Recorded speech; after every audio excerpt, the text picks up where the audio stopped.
চাঁদাবাজি নিয়ে সারা বাংলাদেশে যে লোমহর্ষক,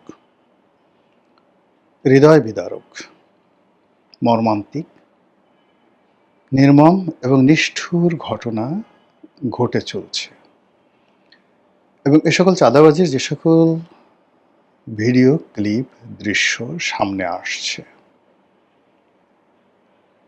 যেগুলো বলার মতো নয় এবং পুরো রাষ্ট্র, সরকার, রাষ্ট্রযন্ত্র এই চাঁদাবাজির যে ব্ল্যাক হোল, এই ব্ল্যাক হোলের মধ্যে আটকে পড়ে গেছে।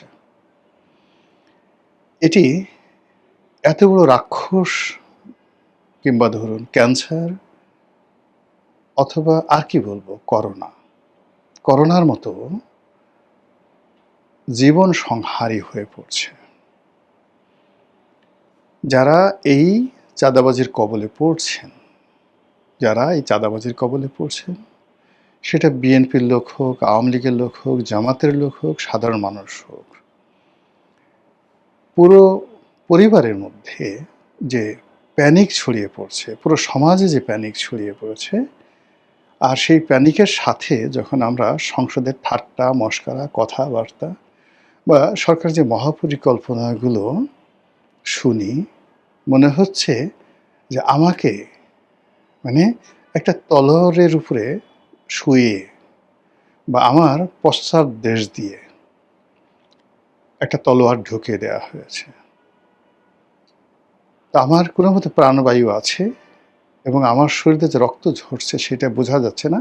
আমাকে সুন্দর একটা পোশাক পরিয়ে দেওয়া হলো, তারপর আমাকে ফুলের মালা দিয়ে বরণ করে নেওয়া হলো, সংবর্ধনা দেওয়া হলো, কিন্তু আমার পাছার মধ্যে রক্তাক্ত তলোয়ার।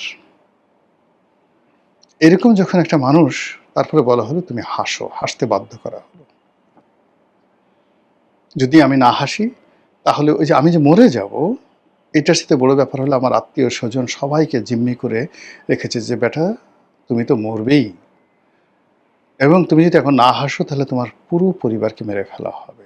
তখন ওই অবস্থায় নিজের শরীরের মধ্যে রক্তাক্ত তলোয়ার নিয়ে একটা মানুষ যখন হাসে, ফুলের মালা গ্রহণ করে, সংবর্ধনা গ্রহণ করে, তার যে মর্মবেদনা, আমাদের এই চাঁদাবাজিতে আক্রান্ত পুরো দেশ, তার সঙ্গে সঙ্গে সারা বাংলাদেশে লোডশেডিং, তার সঙ্গে সঙ্গে অভাব, তার সঙ্গে সঙ্গে অভিযোগ, তার সঙ্গে সঙ্গে মানুষের ব্যক্তিগত কষ্ট, রোগ শোক, বালা মুসিবত।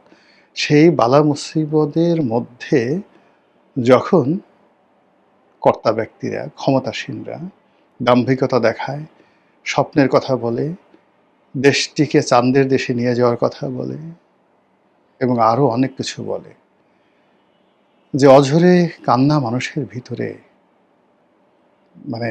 সংক্রমিত হয়, সেই কান্নার ফলে একটা জাতি এভাবে যে দীর্ঘমেয়াদে চলে, একটা জাতি প্রাগৈতিহাসিক যুগে চলে যায়, একটা জাতি তার সভ্যতা হারিয়ে ফেলে, একটা জাতি তার ভব্যতা হারিয়ে ফেলে। এরকম পরিস্থিতি যখন হয়, সে জাতির শিল্প, সাহিত্য, সংস্কৃতি সব কিছু ধুয়ে মুছে ছারখার হয়ে যায়। তাদের যে জাতীয় ব্রেইন, অন অ্যাভারেজ যে মানুষের যে আইকিউ, এটা অবদমিত হয়ে যায়, পুরুষত্ব কমে যায়, নারীত্ব কমে যায়, গর্ভধারণের ক্ষমতা কমে যায়, সন্তান উৎপাদনের ক্ষমতা কমে যায়, কাজ করার ক্ষমতা চলে যায়, এমনকি মৃত্যু ভয়, সেই মৃত্যু ভয়ও চলে যায় তাদের। একটা জড় পদার্থে পরিণত হয় একটা জাতি। ঠিক এইরকম ঘটনাগুলো প্রতিদিন সামাজিক মাধ্যমে আসছে।